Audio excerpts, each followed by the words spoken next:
Bismillahirrahmanirrahim. Assalamualaikum warahmatullahi wabarakatuh.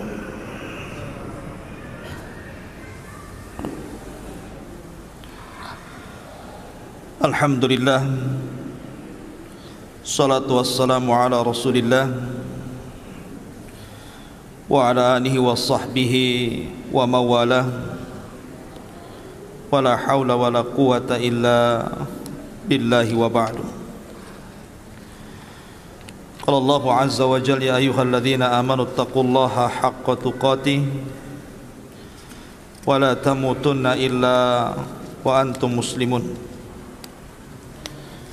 Fa in asdaqal hadithi kitabullah wa khairal huda huda Muhammadin sallallahu alaihi wasallam wa syarrul umuri muhdatsatuha wa kulla muhdatsatin bid'ah wa kulla bid'atin dhalalah wa kulla dhalalatin finnar. Ma'asyiral muslimin yang dimuliakan Allah Subhanahu wa taala, alhamdulillah pada malam hari ini kita bisa kembali berkumpul di Masjid Muhajirin, di Masjid Al-Khair. Insyaallah pada malam hari ini kita akan membahas satu tema sejarah. Kita akan berkisah satu sosok yang sangat fenomenal. Dia berkuasa 2 tahun 5 bulan dan 10 hari. 2 tahun 5 bulan dan 5 hari, afwan. Tetapi walaupun singkat menjadi khalifah, di zamannya berhasil menegakkan keadilan. Bahkan simbol keadilan yang ditegakkan khalifah ini sampai hari ini dibaca oleh para khatib pada setiap Jumat. Innallaha ya'murukum bil adli wal ihsan wa ita'i dzil qurba wa yanha 'anil fahsya'i wal munkari wal baghi ya'idukum la'allakum tadhakkarun. Simbol keadilannya dibaca oleh setiap khatib sampai hari ini. Siapa orang ini? Dialah Umar bin Abdul Aziz rahimahullahu ta'ala. Umar kedua setelah Umar bin Khattab radhiyallahu anhu. Ma'asyiral muslimin yang dimuliakan Allah azza wa jalla, Allah subhanahu wa ta'ala setiap 100 tahun sekali akan membangkitkan orang yang akan memperbaharui agamanya. Dan 100 tahun pertama, kata para ulama, Allah bangkitkan Umar bin Abdul Aziz, dan 100 tahun kedua Allah bangkitkan Muhammad ibn Idris, atau dikenal dengan Imam Syafi'i rahimahullahu ta'ala. Siapa Umar bin Abdul Aziz ini? Kenapa begitu fenomenal namanya? 2 tahun lebih berkuasa, tidak ada orang miskin satu negara. Bagaimana caranya? Ma'asyiral muslimin yang dimuliakan Allah azza wa jalla, kita akan cerita nasabnya dulu. Siapa Umar bin Abdul Aziz? Umar bin Abdul Aziz kunyahnya adalah Abu Hafsin. Umar bin Abdul Aziz Ibn Marwan Ibn Hakam Ibn Abil As Ibn Umayyah Ibn Abdi Syamsi Ibn Abdil Manaf, dan begitu seterusnya. Adapun ayahnya adalah Abdul Aziz Ibn Marwan Ibn Hakam, termasuk dari para pemimpin terbaik dari Bani Umayyah. Dulu ayahnya itu menjadi gubernur Mesir 20 tahun di zaman kekuasaan Abdul Malik Ibn Marwan. Adapun ibunya Abdul Aziz, Umar bin Abdul Aziz ini namanya Ummu Asim. Kunyahnya namanya Laila bintu Asim ibn Umar ibn al-Khattab. Jadi ibunya itu keturunan Umar ibn Khattab. Ada satu kisah dari kisah Laila bintu Asim ibn Umar ibn al-Khattab ini. Jadi suatu ketika di zaman Amirul Mukminin Umar ibn al-Khattab, Umar ini sedang mengadakan jalan-jalan malam, melihat orang-orang miskin apa yang dihajatkan mereka. Mungkin bahasa kitanya belusukan, tapi malam-malam bukan siang-siang, dan tidak bawa wartawan. Kemudian dia melihat satu tenda, yang lain mati, karena bagaimanapun lampu itu disediakan pemerintah. Tidak sembarang menghidupkan lampu kecuali ada hajat. Jadi ada satu tenda itu masih nyala. Maka Umar bin Khattab kemudian mendekati tenda itu. Rupanya dalam tenda itu ada percakapan dua wanita, seorang ibu dan puterinya. Kata sang ibu, "Nak, malam ini waktunya kita mencampur air susu untuk kita jual besok. Bagaimana kalau kita tambah air supaya banyak untungnya?" Maka anak putrinya mengatakan, "Janganlah, Bu. Bukankah Amirul Mukminin Umar bin Khattab melarang untuk curang dalam berdagang?" Kata ibunya, "Bukankah dia tidak melihat kita, tidak mendengar kita?" Kata putrinya, "Ya, walaupun Umar tidak melihat, walaupun Umar tidak mendengar, tapi Umar punya Tuhan yang bisa melihat dan mendengar kita." Ketika Umar melihat dan mendengar percakapan wanita itu, takjub Umar itu. Kok masih ada orang jujur? Kalau di masa Umar saja orang jujur itu membuat takjub, artinya kejujuran itu sudah hampir langka di zaman itu. Apalagi di zaman sekarang, cari orang jujur itu ya subhanallah susah. Di zaman itu saya susah cari orang jujur, lagi di zaman sekarang ya. Maka Umar pun tertarik dengan gadis itu. Pulang dia, dikumpulkan putra-putranya, ada Abdullah bin Umar, ada Asim ibn Umar, dan yang lainnya. Kata Umar bin Khattab, "Siapa di antara kalian yang siap menikah?" Di sana ada wanita yang top markotop, mungkin bahasa kitanya ya. Akhirnya kemudian bangkitlah Asim ibn Umar, "Saya wahai abi."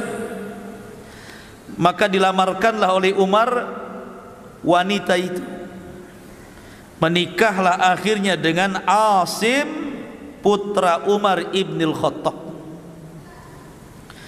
Dari Asim putra Umar ibn al-Khattab menikah dengan wanita yang jujur itu, lahirlah seorang anak wanita namanya Laila. Laila inilah ibunda daripada Umar bin Abdul Aziz. Laila putri Asim ini menikah dengan Abdul Aziz. Maka dari pernikahan ini lahir Umar bin Abdul Aziz. Bahkan Umar bin Khattab radhiyallahu anhu suatu ketika pernah bermimpi. Umar bermimpi, dan mimpinya orang soleh beda dengan mimpi kita. Jadi dalam bermimpinya itu Umar melihat bahwa ada dari keturunannya yang luka, sebagian yang luka dalam wajahnya. Ciri-cirinya itu ada luka dalam wajahnya. Kemudian dia melihat dalam mimpinya bahwa di antara cucu cicitnya yang nanti ini, yang ada tanda di wajahnya karena luka itu, akan menjadi khalifah, menegakkan keadilan ketika menyebarnya kezaliman. Itu sudah dimimpikan oleh Umar bin Khattab itu. Di antara cucu cicitnya itu nanti akan ada yang akan menegakkan keadilan di tengah-tengah kezaliman merajalela, dan cirinya ada luka di wajahnya, sujah. Jadi Umar bin Abdul Aziz ini sudah dimimpikan oleh Umar bin Khattab radhiyallahu anhu. Ma'asyiral muslimin yang dimuliakan Allah Azza wa Jalla, Umar bin Abdul Aziz dia adalah seorang yang di masa kecil suka dengan ilmu. Jadi Umar bin Abdul Aziz itu dia suka dengan ulama, karena dia masih berjumpa dengan para sahabat Rasul dan para tabi'in, kibarut tabi'in seperti Sa'id ibn Musayyib dan sahabat-sahabat yang lainnya, karena memang pamannya juga sahabat, Abdullah bin Umar. Jadi suatu ketika dia ngomong sama ibunya, Umar bin Abdul Aziz kecil ini, apa kata dia? Dia mengatakan kepada ibunya, saya ingin seperti pamanku. Dia ngomong sama ibunya, Bu, saya ingin seperti pamanku. Ana uhibbu an akuna mithla khali. Saya ingin seperti pamanku. Maksudnya siapa pamannya? Abdullah bin Umar. Dan Abdullah bin Umar itu seorang yang faqih, ulamanya sahabat.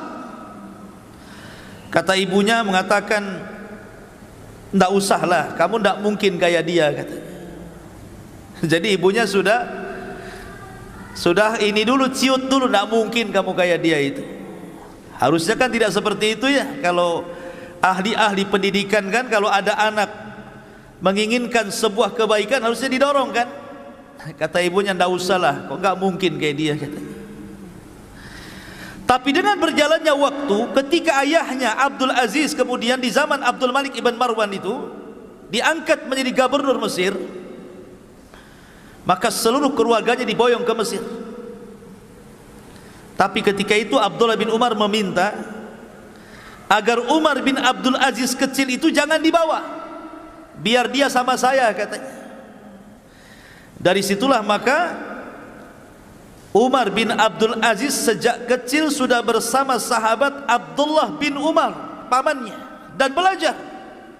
Bahkan sudah hafal Quran sebelum balik. Dan dicintakan dengan ilmu dan ulama. Makanya kemudian Umar bin Abdul Aziz ini tumbuh menjadi seorang ulama besar. Bahkan dimasukkan dalam deretan fuqaha tabi'in, ahli fikihnya para tabi'in.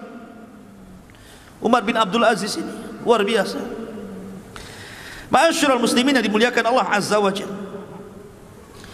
di antaranya adalah bagaimana talabatul ilminya Umar bin Abdul Aziz ini dijelaskan.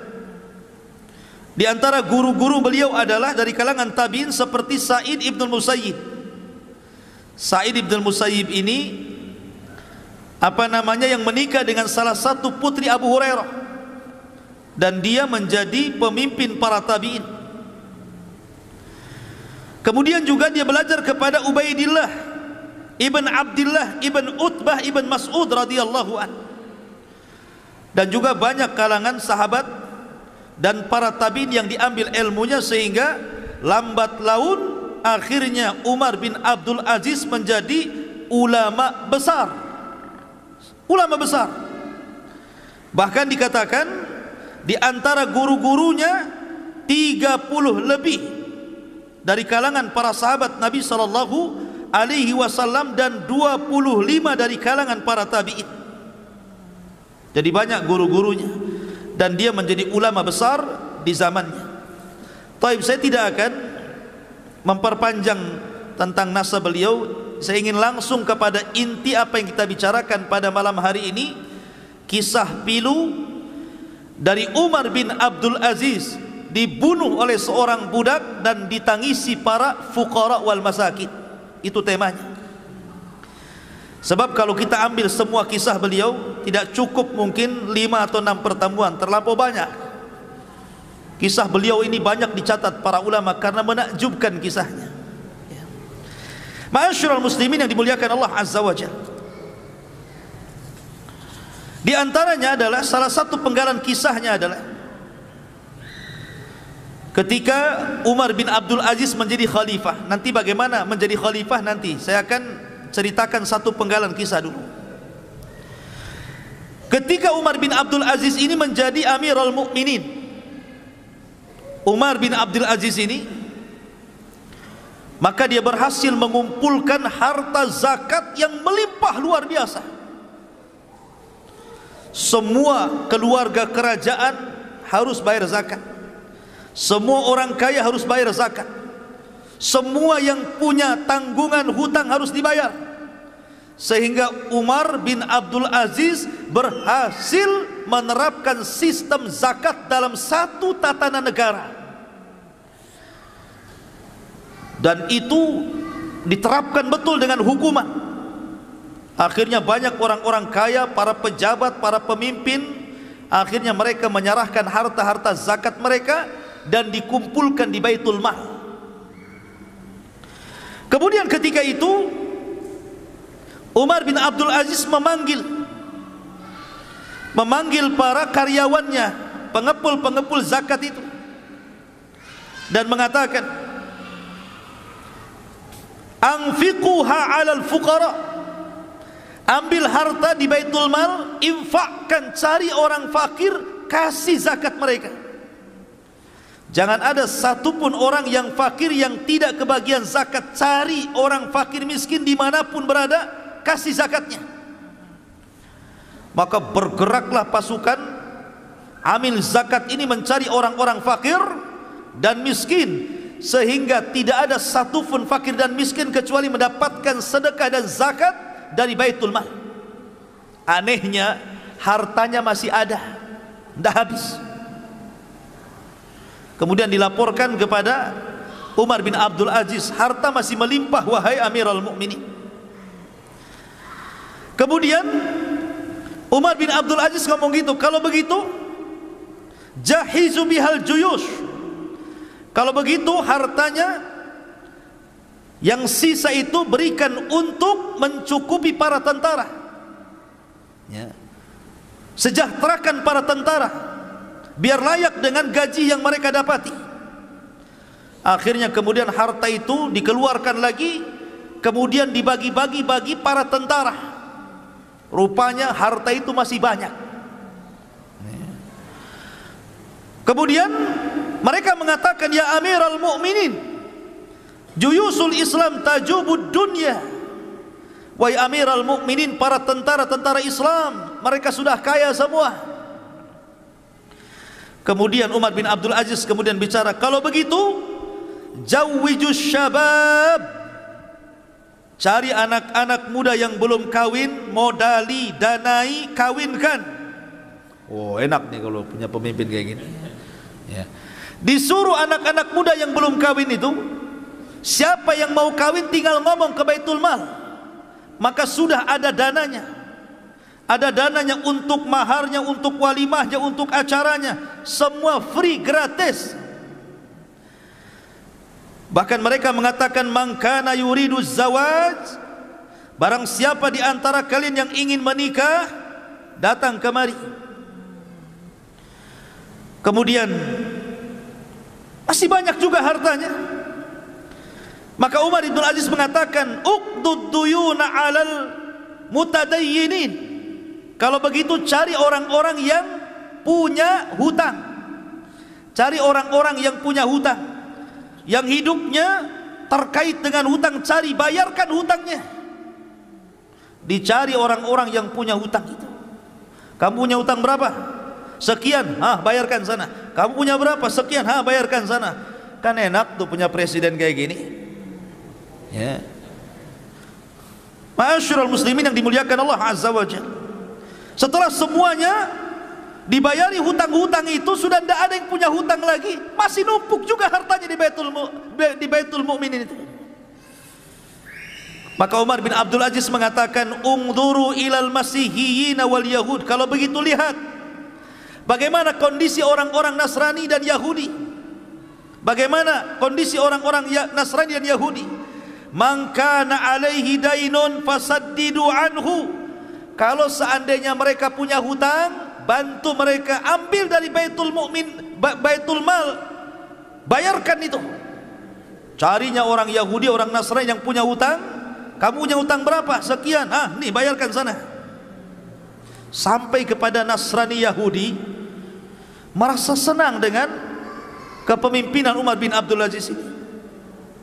Sampai ketika sudah semuanya, sudah orang miskin sudah dinafkahi, orang yang punya hutang sudah dibayarkan, para tentara sudah dicukupkan, orang-orang kafir juga dibantu, sudah nggak ada lagi, tapi harta masih banyak. Maka Umar bin Abdul Aziz mengatakan, kalau begitu belikan uang dari Baitul Mal itu, biji-biji gandum, sebarkan di gunung-gunung, agar jangan orang mengatakan bahwa burung-burungnya Bani Umayyah kelaparan. Sampai kepada burung diperhatikan, ikhwan. Begitulah Amirul Mukminin Umar bin Abdul Aziz. Ya. Makanya Umar bin Abdul Aziz itu seorang khalifah yang tidak pernah dilahirkan di zamannya dan tidak pernah ada orang yang diwafatkan setelahnya. Satu-satunya orang kayak gitu itu. Tidak ada lagi orang yang dilahirkan seperti dia, dan setelah wafat tidak ada lagi orang yang persis seperti dia. Satu-satunya produk langka ini, Umar bin Abdul Aziz rahimahullahu ta'ala. Ma'asyiral muslimin yang dimuliakan Allah Azza wa Jalla, bagaimana kisahnya dia jadi khalifah? Suatu ketika, ikhwatu fiddin, kita tahu bahwa ada terjadi khilaf, ya. Apakah dia lahir di Mesir, apakah dia lahir di Madinah? Pendapat yang kuat berdasarkan pendapat Imam Zahabi rahimahullahu ta'ala, bahwa beliau lahir di Madinah Al-Munawwarah, tinggal di situ, ngapal Quran di situ, belajar di situ kepada para ulama, karena di zamannya masih melimpah para sahabat dan para tabi'in yang sangat mulia. Ma'asyiral muslimin yang dimuliakan Allah Azza wa Jalla, suatu ketika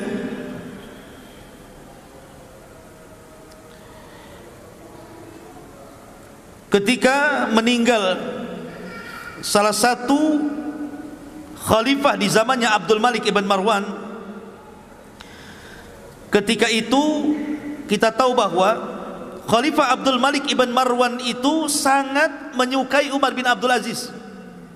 Khalifah Abdul Malik ibn Marwan itu suka dengan Umar bin Abdul Aziz karena memang paham agama, seorang ulama, walaupun masih budak tapi banyak ilmunya.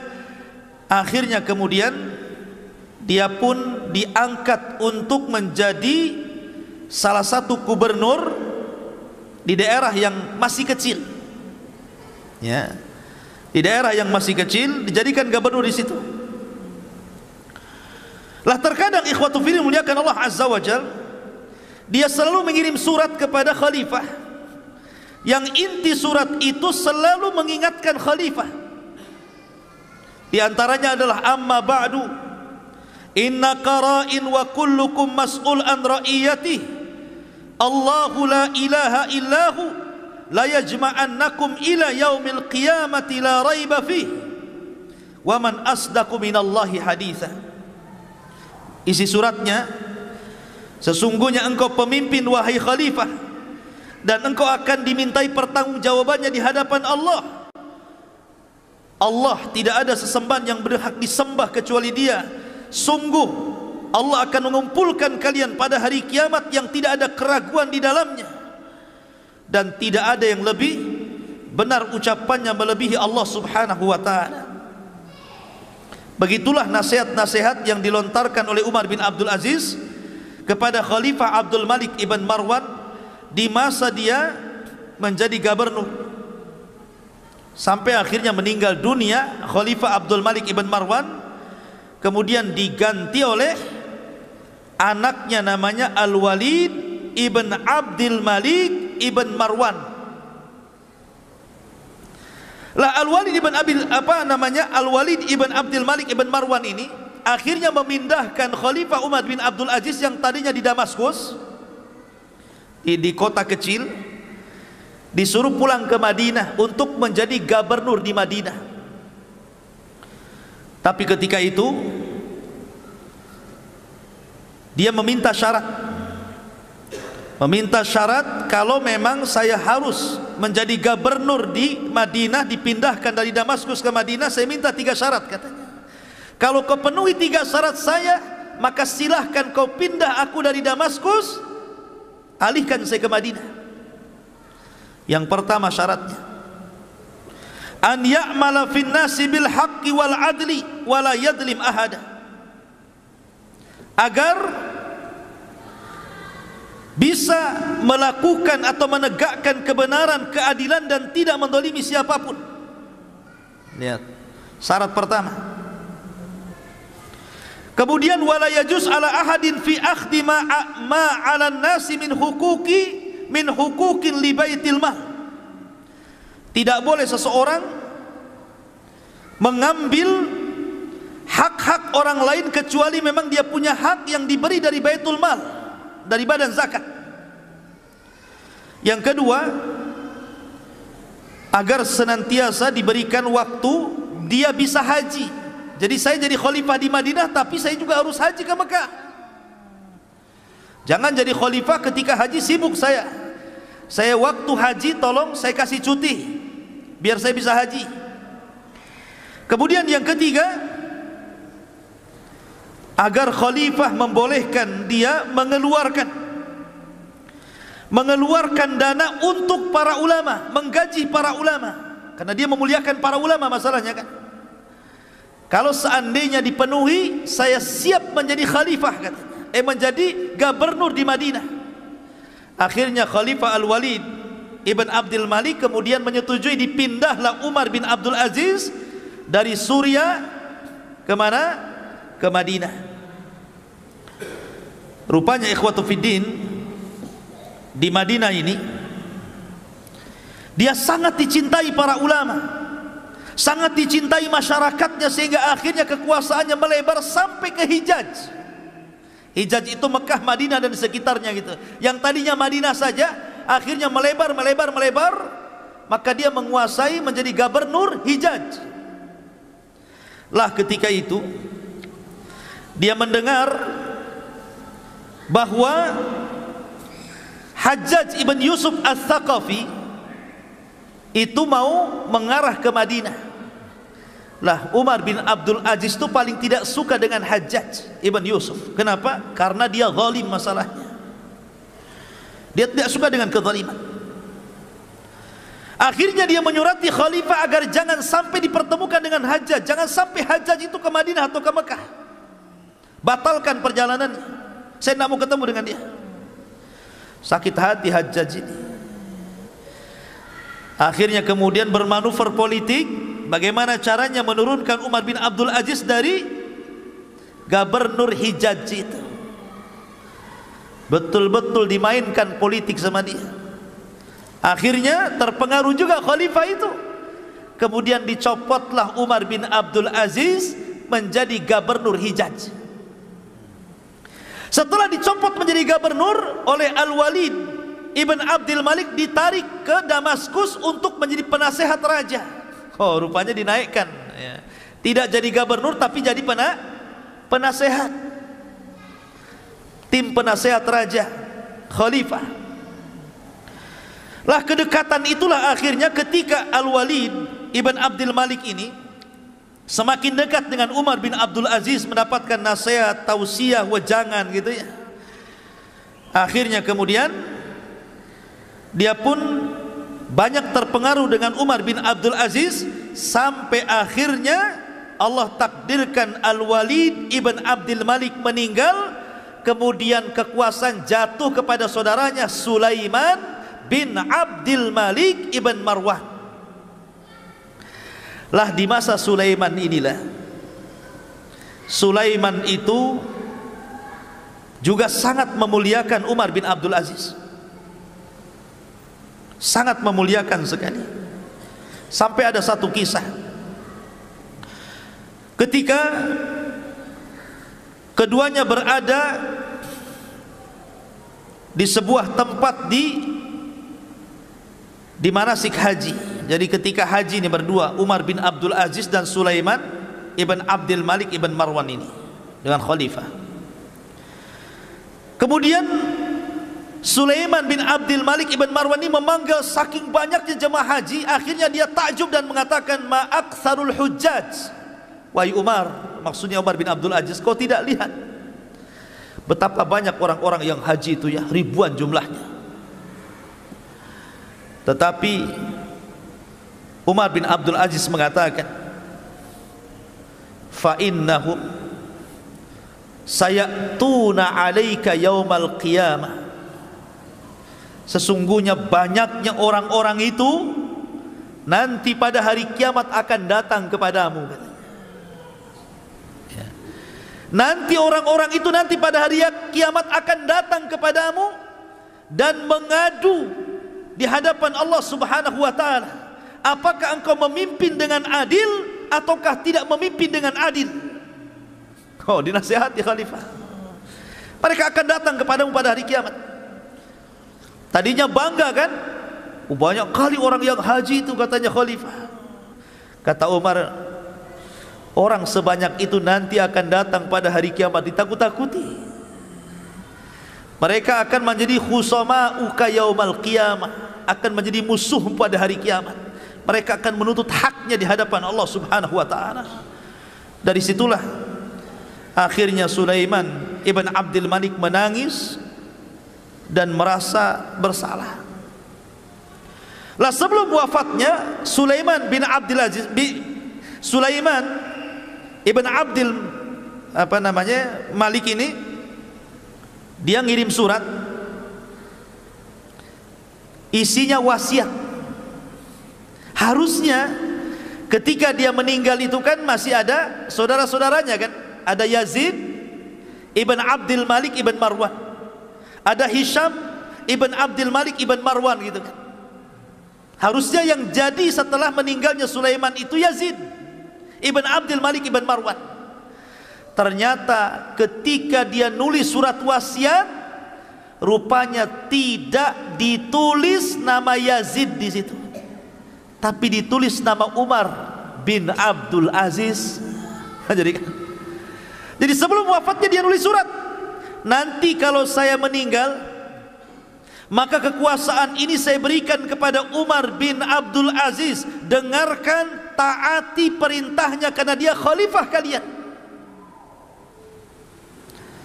Maka betul-betul ketika meninggal dunia dibuka surat wasiatnya. Aku sudah mewasiatkan kepada orang setelahku yang pantas menjadi khalifah, dialah Umar bin Abdul Aziz, maka dengarkan dan taati perintahnya. Jadi justru saudara-saudaranya tidak menjadi, harusnya kan saudaranya tuh, ini kenapa orang lain? Karena Sulaiman bin Abdul Malik ibn Marwan tahu karakter-karakter saudaranya kan. Nih kalau saudaranya jadi raja masalah nih. Makanya kemudian dia takut di hadapan Allah, dipilihnya Umar bin Abdul Aziz menggantikan Sulaiman putra daripada Abdul Malik ibn Marwan. Coba anak-anak ya, jangan ribut ya. Ada satu kisah yang menarik ikhwan. Ketika di permulaan beliau menjadi khalifah, ketika dia mendengar bahwa telah datang wasiat dari Sulaiman bin Abdul Malik ibn Marwan bahwa ketika dia meninggal Umar bin Abdul Aziz harus jadi khalifah, dia tidak pernah keluar dari masjid. Tidak pernah keluar dari masjid ya. Dia ketakutan dengan wasiat itu,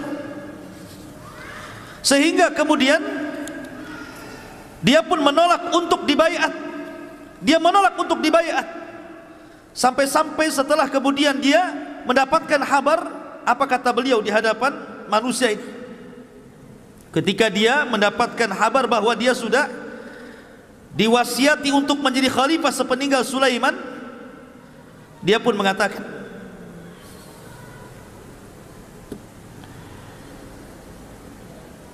bahwa sesungguhnya aku sudah mendengar bahwa khalifah sudah memberikan amanah kepadaku agar aku menggantikan posisinya menjadi khalifah kaum muslimin. Kemudian dia mengatakan, demi Allah, saya berceramah di hadapan kalian wahai kaum muslimin, sesungguhnya tidak ada niat bagiku menjadi khalifah. Saya minta kalian untuk melepaskan baiat-baiat kalian dari pundakku, dan saya serahkan urusan kepada kalian. Silahkan cari pemimpin sesuka kalian. Lari dia, tidak mau jadi pemimpin. Ya, jadi ketika dia melihat surat wasiat itu, dia langsung cuci tangan, tidak mau. Dia menangis berhari-hari di masjid itu.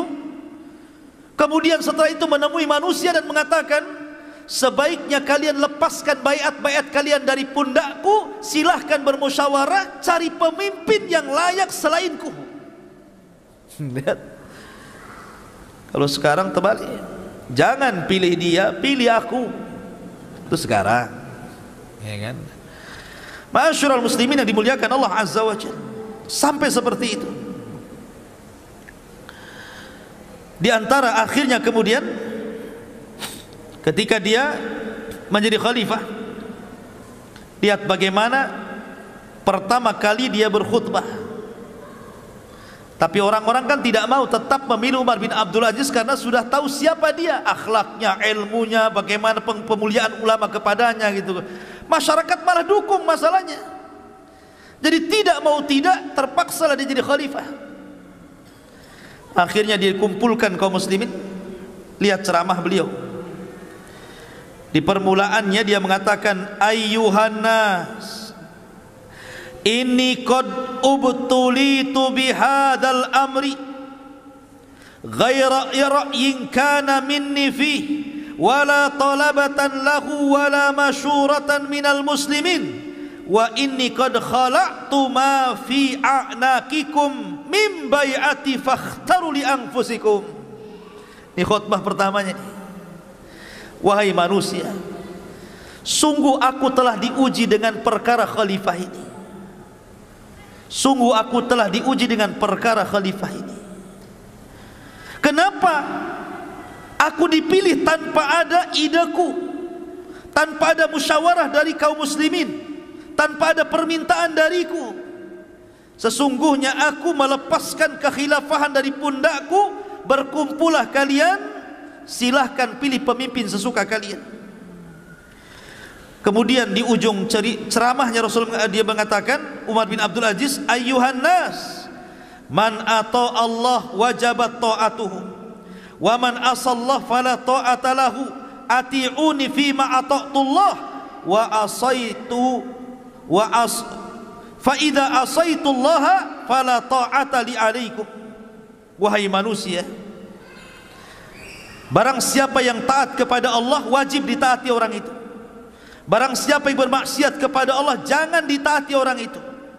Maka taatilah kepadaku. Jikalau aku berada di atas ketaatan kepada Allah, maka jangan pernah kalian taat kepadaku jikalau aku bermaksiat kepada Allah subhanahu wa ta'ala. Lihat, memang betul-betul khulafaur rasyidin ikhwan menegakkan syariat Islam ala minhajin nubuwah.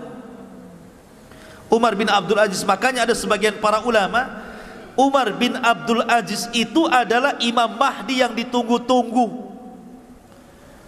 Imam Mahdi yang ditunggu-tunggu. Walaupun pendapat ini berdasarkan takwil dan dilemahkan para ulama, tapi ada ulama yang mengatakan seperti itu, bahwa fase-fase itu sudah lewat. Kan ada fase nubuah, ada fase mulkun warahmah, ada fase mulkun adud, ada fase mulkun jabarut, gitu ya. Itu sudah lewat, ditutup dengan Umar bin Abdul Aziz, tinggal nunggu kiamat aja. Itu ada sebagian ulama pendapat seperti itu. Tapi ini pendapat ini dibantah oleh para ulama bahwa Imam Mahdi bukan Umar bin Abdul Aziz, tapi nanti di akhir zaman. Tapi dengan adanya yang sebagian ulama mengatakan seperti itu, memang betul-betul dia menegakkan keadilan di tengah-tengah ketika itu menyebar kezaliman. Karena ciri-ciri Imam Mahdi itu apa?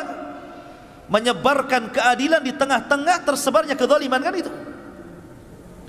Ma'asyiral muslimin yang dimuliakan Allah. Baik, saya akan bercerita beberapa kisah yang menarik sepanjang dia menjadi khalifah. Ma'asyiral muslimin yang dimuliakan Allah Subhanahu wa taala, ketika dia awal jadi khalifah, dia pun kemudian disuruh untuk memilih, apakah engkau akan tinggal di istana? Karena sebentar lagi akan banyak delegasi-delegasi dari daerah-daerah yang akan mengucapkan selamat engkau jadi khalifah, atau engkau akan tinggal di mana? Kata para pejabat ini untuk memuliakan khalifah, kau mau di mana?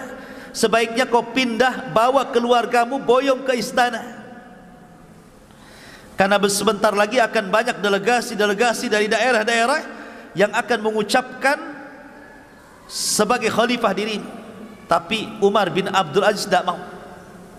Dia malah pulang ke rumah lamanya. Ke rumah lamanya dia balik. Tidak mau tinggal di istana dia. Dia rumahnya rumah dari rumah jelek, rumah buruk gitu kan. Tidak mau dia tinggal di istana. Bayangkan, waraknya luar biasa, zuhudnya luar biasa. Maka kemudian ketika itu dia pun pulang dan menemui istrinya. Apa kata dia? Ini pertama kali dia ngomong sama istrinya. Wah istriku, ukhayyiruka bi amrayni. Aku berikan kau dua pilihan. Kau serahkan seluruh emas, seluruh perak, seluruh perhiasan, seluruh hartamu ke Baitul Mal, atau jangan pernah kau hidup bersama aku. Istri daripada Umar bin Abdul Aziz ini putri khalifah. Dia putri khalifah ya. Bayangkan, dia saudara daripada orang-orang yang akan jadi khalifah. Al-Walid, Sulaiman, Yazid, itu saudara-saudaranya. Dan dia anak satu-satunya perempuan, anak khalifah yang dinikahi Umar bin Abdul Aziz. Tentu namanya anak khalifah kan kaya raya, banyak emas, banyak apa-apa kan. Tapi kata Umar bin Abdul Aziz, semenjak dia jadi khalifah, dia minta sama istrinya, keluarkan emasmu, mana perakmu, mana perhiasanmu, ayo sini, saya akan masukkan ke Baitul Mal. Kata istrinya, wahai suamiku, bukankah kerajaan ini milik bapakku, katanya, milik Abdul Malik ibn Marwan. Bukankah kerajaan ini milik bapakku? Kata Umar bin Abdul Aziz, man qala laki hadha, siapa yang ngomong ini milik bapakmu, katanya. Kerajaan ini bukan milik bapakmu, tapi kerajaan ini milik manusia, milik masyarakat. Bukan gitu. Subhanallah. Akhirnya ya dia milih suaminya, hartanya habis, diambili semua, dimasukkan ke Baitul Mal, sehingga tidak tersisa kecuali hanya pakaian beberapa helai yang sudah buruk. Hidupnya sederhana. Setelah itu kemudian mulailah dia nyasar kepada kerabat-kerabat kerajaan. Dia nyasar kepada kerabat-kerabat kerajaan, kepada saudara-saudara, anak-anak dari paman-pamannya yang masih kerabat-kerabat dan keluarga kerajaan, dikumpulkan dan dikatakan, kalian semua man kana lahu iqaran wala ardan wala malan falyati ila Baitul Mal. Siapa di antara kalian yang punya harta, punya tanah, punya perhiasan, punya dunia, tolong datang ke Baitul Mal, saya akan hitung zakat kalian. Oh, jadi dimulai dari keluarga kerajaan dulu. Marahlah ini keluarga kerajaan ini dan mengatakan, persis seperti istri yang mengatakan, bukankah ini kerajaan kami? Maka Umar bin Abdul Aziz mengatakan, siapa bilang ini kerajaan keluarga kalian? Ini kerajaan manusia. Keluarkan. Mana zakat-zakat kalian? Mana harta-harta kalian? Subhanallah, dibuat miskin orang-orang itu. Orang-orang kaya itu dibuat miskin betul-betul sama Umar bin Abdul Aziz itu. Jadi yang dulunya mereka enggak pernah zakat, dihitung zakatnya. Berapa tahun kau tak bayar zakat? Berapa tahun kamu tak bayar zakat? Mana zakat ternakmu, mana zakat tanimu, dihitung semuanya. Akhirnya ikhwatu fiddin, apa enggak bankrupt nih orang-orang? Betul-betul bankrupt. Akhirnya ketika mereka pun hidupnya sudah susah karena hartanya diambil dan dimasukkan Baitul Mal, mereka pun datang kepada Umar bin Abdul Aziz dan mengatakan, ya Amirul Mukminin, kami sudah tidak punya harta lagi, harta kami sudah engkau ambil, tolonglah berikan kepada kami gaji bulanan. Sudahlah, saya makan gaji bulanan sudah cukup, berapalah kau kasih kepada kami? Kata Umar bin Abdul Aziz, kalau engkau ingin dapat gaji, kerja. Kau kerja dulu baru kau dibayar. Persis seperti yang lainnya. Tidak ada anggota kerajaan nganggur tiba-tiba tiap bulan dapat gaji. Kerja. Bayangkan, ditekannya betul-betul. Ya. Akhirnya kemudian, setelah kemudian orang-orang kaya dari anak-anak pamannya, kerabat kerajaan, mulai dia nyasar ke orang-orang kaya yang ada di luar sana. Dikumpulkan orang-orang kaya itu, semua dikumpulkan. Mana zakat kalian? Sini. Setelah dikumpulkan dan diambil semua zakatnya orang-orang kaya itu, memang betul-betul dia terapkan zakat betul. Baru setelah tidak ada orang kaya kecuali diambil zakatnya, baru dipanggil orang miskin. Siapa yang pernah dizalimi oleh orang kaya? Siapa di antara kalian yang pernah dizalimi orang kaya?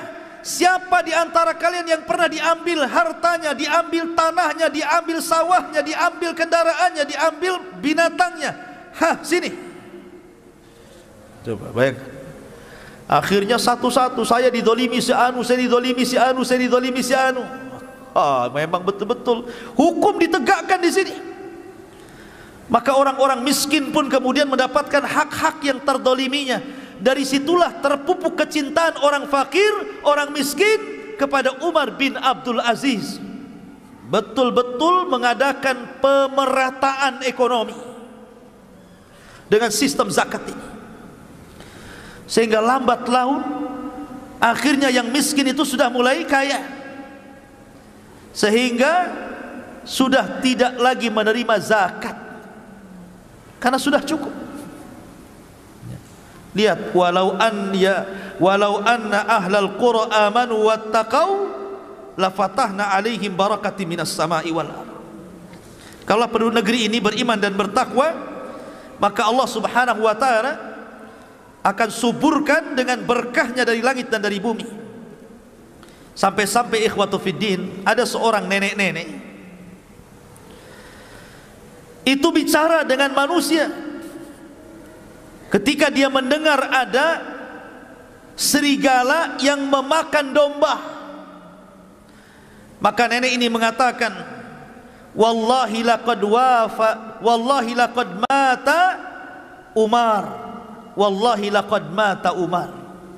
Sungguh telah meninggal Umar, sungguh telah meninggal Umar. Dulu di masa Umar bin Abdul Aziz masih hidup, tidak ada satupun serigala yang berani mengganggu kambing, katanya.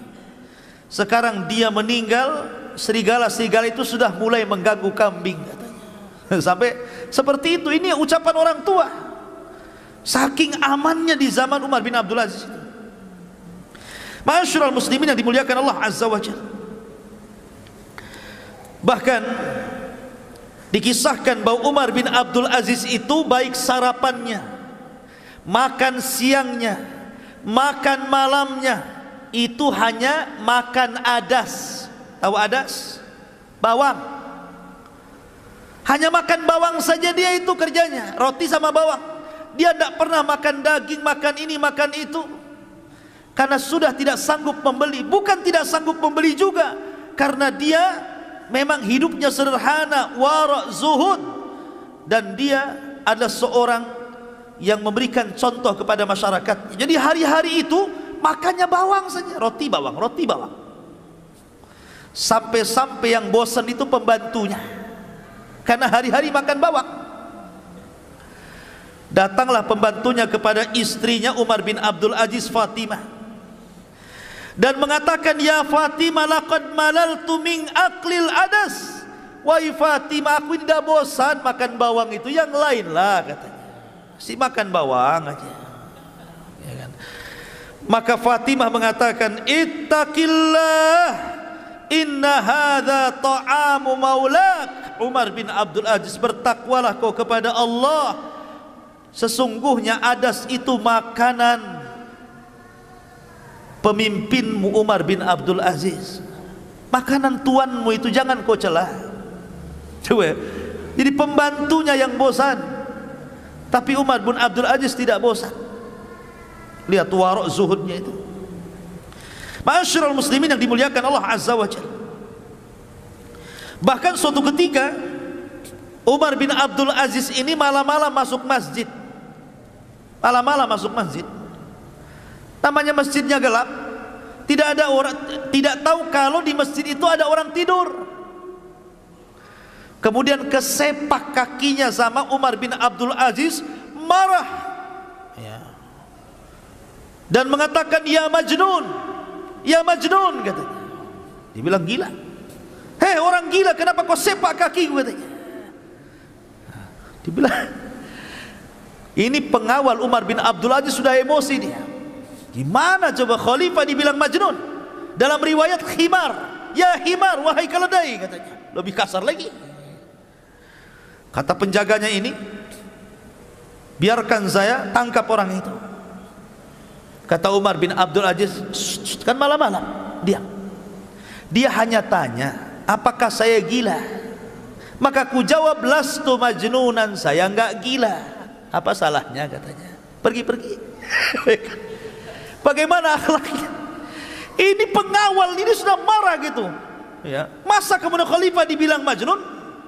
Tapi Umar ingin meredakan suasana dan mengatakan, dia itu tidak mengatakan saya gila. Dia tanya, apakah saya gila? Saya jawab, saya tidak gila. Kita pergi. Seperti itu akhlak dia. Kalau sekarang di medsos antum menghina presiden, pencemaran nama baik, tangkap besok, ya. Ma'asyiral muslimin yang dimuliakan Allah Azza wa Jalla, ya. Akhlak luar biasa. Bahkan Umar bin Abdul Aziz mengumpulkan wuzara dan umara. Jadi masing-masing gubernur dari daerah-daerah mana saja itu disuruh datang ke ibu kota, mengadakan rapat besar-besaran. Setelah mereka duduk di kursi, mulailah Umar bin Abdul Aziz mengatakan, saddidu duyunan nas, kullu man kana lahu dainun sadadna, at'imul fuqara. Maka Umar bin Abdul Aziz mengatakan, kalian harus memenuhi hutang-hutang kalian, bayarkan hutang-hutang kalian. Kalau kalian punya hutang mengambil hak rakyatnya, kembalikan kepada rakyat. Kemudian jangan lupa orang-orang fakir, jangan lupa dengan orang-orang fakir. Begitulah Umar bin Khattab menasihati para gubernur, selalu diingatkan dengan fuqara, fuqara dan fuqara, ya. Kasih makan orang miskin, orang miskin, orang miskin, itu diingatkan terus. Subhanallah. Umar bin Abdul Aziz itu gajinya cuma 2 dirham, bukan dinar, dirham. Dirham itu separuh dinar. Kalau satu dirham itu berapa? 4 gram lebih. Berarti kalau dinar 2 gram lebih. Berarti kalau seandainya 1 gramnya anggap 1 juta, berarti 1 dirham itu 2,5 juta lah. 2 dirham tambah 2,5 juta, jadi gajinya 5 juta. Itu maksudnya. Itu kalau emasnya 1 gram 1 juta ya. Terkadang ada emas 500, kalau emasnya 500 ya separuhnya ya berarti Gajinya Umar bin Abdul Aziz itu cuma 2,5 juta. Masih besar gajinya ini ya, guru-guru PNS. Coba bayangkan, gajinya 2 dirham, 2 dinar afwan. Sampai suatu ketika Umar bin Abdul Aziz ini dia lewat pasar. Kemudian di pasar itu dia melihat ada inab. Inab itu ada anggur. Dia suka pengen makan anggur itu. Pengen makan anggur dia. Dimasukkannya ini. Gak ada duit. Khalifah gak ada duit, dikoceknya Iwan. Pulang dia. Dia temui Fatimah istrinya. Dan dia mengatakan, halaki dirhamun. Ya Fatimah, apakah engkau punya uang 1 dirham wahai Fatimah? Apakah engkau punya uang 1 dirham wahai Fatimah? Maka kemudian Fatimah mengatakan, walima ya Umar, untuk apa wahai Umar? Kata Umar ibn Abdul Aziz mengatakan, laqad marartu ala suq fara'aitu inaban fastahaitu. Aku tadi lewat di pasar, rupanya aku melihat ada inab, ada anggur, aku pengen membelinya tapi tak ada duit. Kemudian Fatimah mengatakan, ya Umar, anta amiral mu'minin wa la yujad fi baitika dirhamun wahid. Kata Fatimah, wahai Umar, engkau suamiku, engkau ini pemimpin kaum muslimin, masa di rumahmu tidak ada uang 1 dirham? Masa di rumahmu tidak ada uang 1 dirham? Maka lihat jawabannya. Kata Umar bin Abdul Aziz, hadza ahwanu alayya min mu'alajati ahwali yaumul qiyamah. Dengan aku tidak punya uang 1 dirham di rumah, ini lebih ringan bagiku daripada kelak uang-uang itu akan mempertanyakan diriku pada hari kiamat. Subhanallah, lihat ya. Sampai enggak jadi beli anggur karena enggak punya uang. Padahal kalau dia ke pasar minta saja pasti dikasih. Dia Amirul Mukminin. Dia Amirul Mukminin. Dia minta anggur masa enggak dikasih ya. Tapi lihat bagaimana zuhud waraknya. Sampai dia itu punya anak kecil. Umar bin Abdul Aziz ini punya anak kecil. Ada rombongan membawa buah-buahan tufah. Tufah itu apa? Apel. Dari perkebunan apel datang beberapa karung gitu ya, untuk diserahkan ke Baitul Mal. Lewat pula di depan rumah Amirul Mukminin. Anak kecil nih, anaknya Amirul Mukminin Umar bin Abdul Aziz ini tidak pernah melihat tufah, tidak pernah melihat apel itu. Jadi kepengen. Coba, anak-anak orang miskin sudah biasa makan apel, ini anak Amirul Mukminin lihat apel saja aneh gitu kan. Luar biasa ini kan, susahnya ini. Jadi ketika melihat ada orang bawa rombongan bawa apel ini, anak ini lari, kemudian mengambil, namanya anak-anak belum berakal, karena ingin kepengennya itu apel itu, dikejarnya tufah itu. Setelah kemudian berhasil gitu, dan penjaga pun dia tahu ini anak Amirul Mukminin, tidak berani mencegah lah kan begitu. Anak khalifah udah di tangan itu 1 apel itu dan hampir dimakan. Tiba-tiba datang bapaknya Umar bin Abdul Aziz, dipegang tangannya, jangan dimakan, ini bukan milik kita. Kemudian diserahkan lagi, ngamuk anak ini, namanya anak kecil kan, kayak diambil mainannya, pokoknya nangis. Akhirnya digendongnya oleh Umar bin Abdul Aziz, dibawa pulang, tetap nangis di rumah. Istrinya marah, ya Amirul Mukminin, ya Umar, kenapa kau buat anakmu menangis? Kata Umar bin Abdul Aziz, demi Allah, ketika aku melihat anak ini mengambil tufah tadi dan hendak memakannya, Kemudian ku ambil dari mulutnya seolah-olah aku mencabut hatiku dalam dadaku, karena aku juga tidak tega. Tetapi aku teringat pada hari kiamat, kalau seandainya ini akan dipertanggungjawabkan di hadapan Allah, apa yang harus aku katakan di hadapan Allah Subhanahu wa taala? Subhanallah. Ini pemimpin kayak gini kapan lagi adanya, coba. Bayangkan, saking takutnya dia, Umar bin Abdul Aziz. Ma'asyiral muslimin yang dimuliakan Allah Azza wa Jalla. Suatu ketika datang salah satu gubernur dari daerah menuju pusat menemui Umar bin Abdul Aziz di malam hari. Maka Umar pun memasukkan dia ke dewan pertemuan. Kemudian dinyalakan lampu zaitnya itu. Lampu tempol kalau kan dulu ya, pakai zait, pakai minyak ya.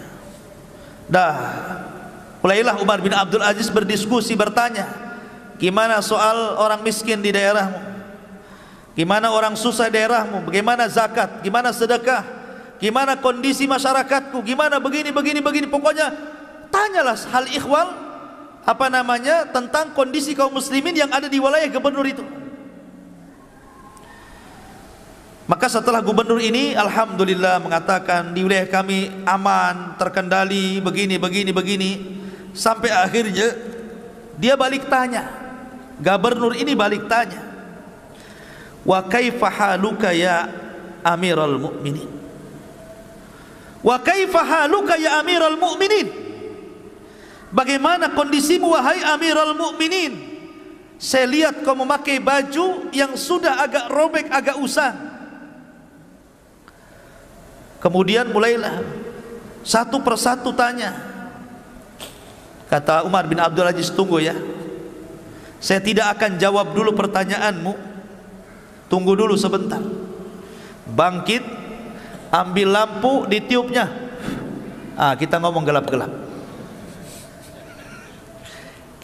gelap-gelap. Tadi apa kamu nanya soal saya? Jadi gubernur mengatakan, kenapa kau padamkan lampu? Lima atfa'tal asyiraj, kenapa kau padamkan lampu? Jadi kita gelap-gelap lah jadinya.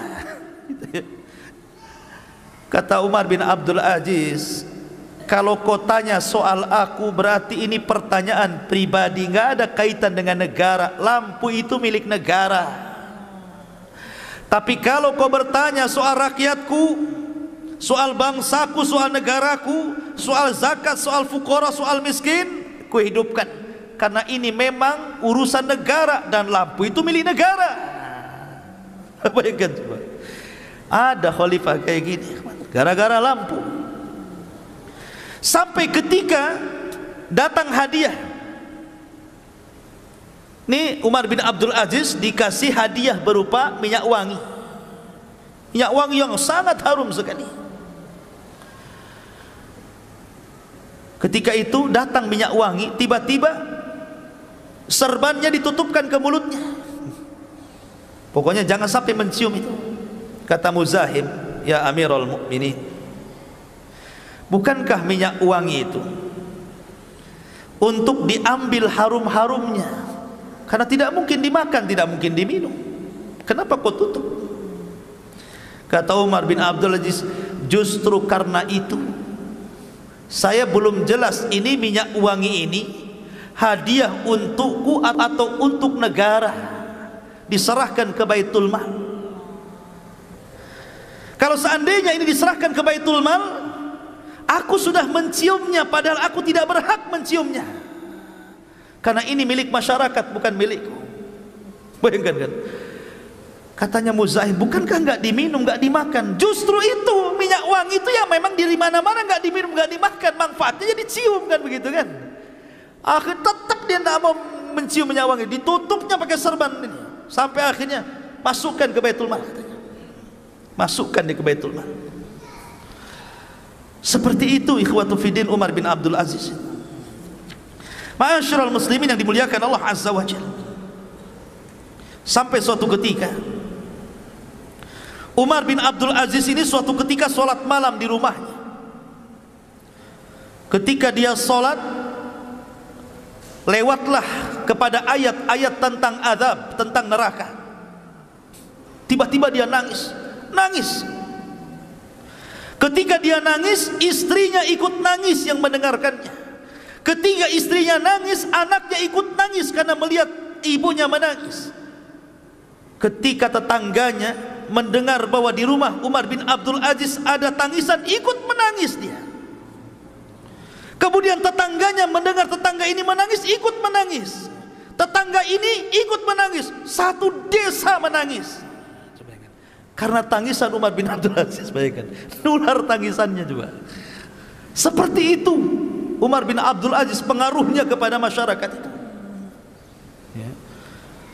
Sampai-sampai suatu ketika dia keluar dari masjid, dia meminta kepada para sahabatnya, isbikuni, duluan bahasa kitanya, isbikuni, duluan. Sahabatnya mengatakan, walima ya Amirul Mukminin, kenapa, ada apa ini? Sudah duluan saja, saya belakangan. Akhirnya kemudian dia mengambil baglahnya, mengambil kendaraannya, himarnya, dan tidak menuju rumahnya, tapi dibelokkan menuju kuburan. Tengah malam menuju kuburan. Kemudian dia duduk di kuburan itu. Kemudian dia berbincang-bincang di kubur, memanggil-manggil orang-orang yang ada di kubur itu, dan mengatakan, ya ayyuhal mauta, madza fa'alta bin nas? Wahai orang-orang yang sudah meninggal, apa yang kau lakukan dulu kepada manusia di masa hidupmu? Kemudian yunadi, dia pun berteriak, ainal mu'azzam wa ainal muhtaqar. Aku sudah tidak bisa membedakan lagi mana kuburan orang mulia, mana kuburan orang yang dihinakan. Kemudian dia membaca ayat, ma aghna anni maliyah halaka anni sultaniyah. Duhai kiranya kekuasaan yang kubanggakan tidak ada nilainya kalau aku sudah masuk ke liang lahat. Duhai harta yang selama ini kubangga-banggakan pun, apalah gunanya kalau aku sampai masuk ke dalamnya. Begitulah renungan kuburan membuat dia menangis. Ma'asyiral muslimin yang dimuliakan Allah Azza wa Jalla. Kemudian kisah yang menarik juga. Suatu ketika datang anaknya yang perempuan itu kepada Umar bin Abdul Aziz, menangis gara-gara tidak punya pakaian. Saya kira anak antum banyak pakaiannya, sehari bisa ganti 3 kali ya. Ini anak perempuan Umar bin Abdul Aziz tidak punya pakaian kecuali satu. Dia ngomong sama bapaknya Umar bin Abdul Aziz seraya menangis, sehingga Umar mengatakan, lima tabki, kenapa anda menangis? Qalat, maka anaknya mengatakan, ya abata, inna thawbi mutazahiqan, sesungguhnya pakaianku banyak robeknya, maka belikanlah pakaian untukmu. Kata Umar bin Abdul Aziz, dia memanggil pembantunya, Muzahim, sini, kemarin saya pernah menyobek selimut. Itu bekas sobekan selimut di mana tuh? Di mana itu bekas sobekan selimut saya yang kemarin saya sobek-sobek itu? Katanya pembantunya, ada wahai Amirul Mukminin. Ah, kau ambil lagi, kau jahit, buatkan pakaian untuk anakku, katanya. Sobek, tinggal beli saja padahal kan. Disuruh kain-kain yang bekas sobek-sobek itu, disuruh dijahit, buatkan pakaian, buatkan untuk anakku, katanya. Subhanallah, sampai seperti itu. Sampai ada orang miskin datang dari jauh mendengar keadilannya Umar bin Abdul Aziz. Siapa yang meminta kepadanya tidak akan ditolak, pasti diberi dan dikasih dari Baitul Mal. Datang dia dari jauh, dia belum kebagian. Dia bertanya, mana rumahnya khalifah? Oh, di sana tuh, di sana tuh. Berangkat dia. Ketika masuk ke rumah khalifah, keluar lagi dia, nggak bawa apa-apa. Orang-orang pun bertanya, kenapa kau tidak mendapatkan apapun dari khalifah? Maka orang ini mengatakan, memang aku nggak minta. Kenapa engkau nggak minta? Aku malu, kondisiku jauh lebih mulia dibandingkan dia. Orang miskin nggak jadi minta, itu loh, bayangkan. Nggak jadi minta nih orang miskin ini. Masuk rumah Umar bin Abdul Aziz, keluar lagi. Mana barang yang kau minta? Memang aku tak minta, ya tak bawa barang. Kenapa kau tak minta? Aku malu katanya. Aku masih lebih baik hidupku daripada dia. Lihat, hanya di zaman Umar bin Abdul Aziz orang miskin tak jadi minta. Gitu ya. Karena khalifahnya lebih miskin begitu ya. Seperti itulah kondisi Umar bin Abdul Aziz. Makanya wajar kalau ada sebagian mengatakan itulah Imam Mahdi sesungguhnya kan itu. Walaupun pendapat ini lemah. Ma'asyiral muslimin yang dimuliakan Allah Azza wa Jalla. Akhirnya kita langsung saja karena sudah lewat jam 9. Bagaimana wafatnya? Namanya orang baik, ikhwatu fiddin. Imam yang adil itu tidak lepas daripada musuh-musuh yang banyak. Orang yang baik itu pasti banyak musuhnya. Apalagi dia seorang khalifah. Tidaklah kayu gaharu itu tercium baunya kecuali setelah dibakar. Maknanya apa? Terkadang dengan banyaknya musuh itu menunjukkan kualitas orang itu. Ya. Orang baik itu pasti dimusuhi orang. Dan setelah meninggal baru diketahui kebaikannya. Lah, disitulah anak-anak daripada Abdul Malik ibn Marwan. Setelah Sulaiman ibn Abdul Malik kan masih ada Yazid, ada Hisham dan beberapa orang. Yazid ini enggak sabar. Sebenarnya kalau Umar bin Abdul Aziz meninggal dunia, Sulaiman bin Abdul Malik sudah mewasiatkan yang jadi khalifah sepeninggal Umar bin Abdul Aziz adalah Yazid bin Abdul Malik. Tapi Yazid ini tidak sabar, ingin jadi khalifah. Apalagi sudah sakit hati keluarganya, diambili hartanya, ya, merasa dimiskinkan begitu oleh Umar bin Abdul Aziz. Makanya dia menyuruh salah satu budaknya, kau letakkan racun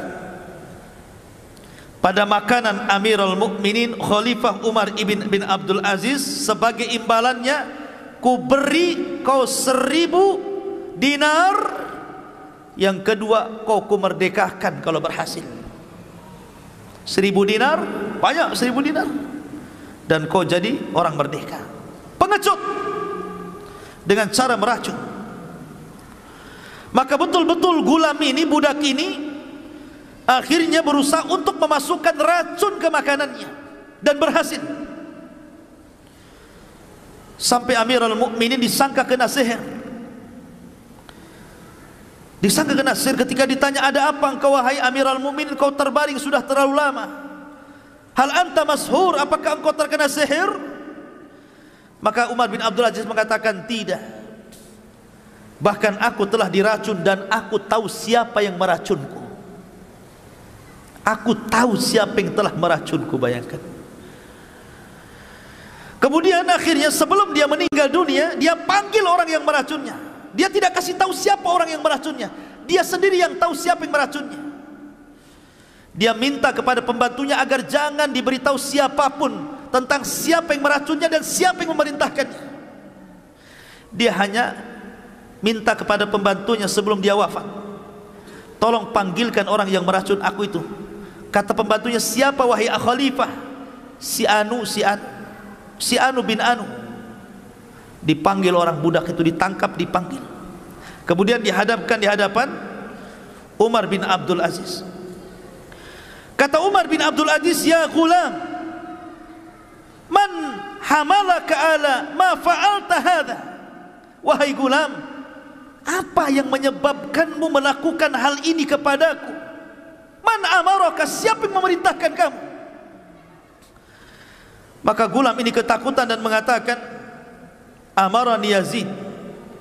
Yazid yang telah memerintahkan aku. Yazid ibn Abdul Malik. Kemudian Umar bin Abdul Aziz mengatakan, wa bima, dengan apa kau dapat imbalan? Bi alfi dinar wa yu'tiquni, karena aku akan mendapatkan imbalan 1000 dinar dan dia berjanji akan memerdekakan aku. Maka itu Umar bin Abdul Aziz ini lagi mau mati nih.